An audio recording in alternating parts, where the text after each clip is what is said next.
கோவை சூலூர் சம்பவம் இதை பற்றி பேசுங்க நிறைய பேர் கமெண்ட் போட்டிருந்தீங்க. ஆக்சுவலாக இதை பற்றி ஃபுல்லாக தெரியாமல் நம்ம ஒரு வீடியோ பதிவிடக்கூடாது. ஏன்னா இது ஒரு ஒரு 10 வயது சிறுமி சம்மந்தப்பட்ட விஷயம். ஸோ அதுக்கு தகுந்த மாதிரி தான் அது ஃபுல்லாக என்னென்னு விசாரித்து தான் நம்ம பேச முடியும். ஸோ இப்போ நடந்தது எல்லாருக்குமே தெரிஞ்சிருக்கும். அதை பற்றி நம்ம பெருசாக எக்ஸ்பிளைன் பண்ண தேவையில்லை.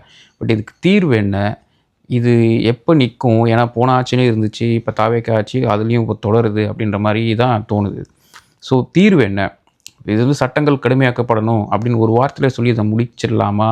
இல்லை சட்டங்கள் கடுமையாக தான் இருக்குது, மரண தண்டனை கூட கொடுக்குறாங்க. ஆனால் திரும்பி ஏன் அது தொடருது? எல்லா இடத்துலையும் போலீஸ் அங்கே இருக்க முடியுமா, இருக்க முடியாதா? எப்படி பாதுகாப்பை உறுதிப்படுத்துறது அப்படின்னு நிறைய விஷயங்கள், நிறைய கேள்விகள் அந்த பெற்றவங்களுக்கு தான் தெரியும் அதோட வழி.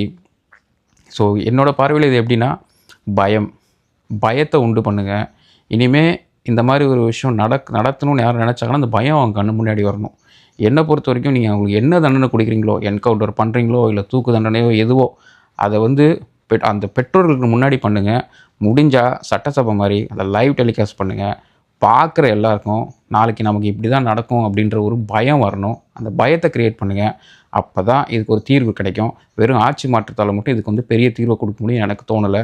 அந்த பயம், அதை இந்த அரசு க்ரியேட் பண்ணணும். அதுதான் என்னோடய பார்வை. நீங்கள் என்ன நினைக்கிறீங்க? கமெண்ட் பண்ணுங்கள்.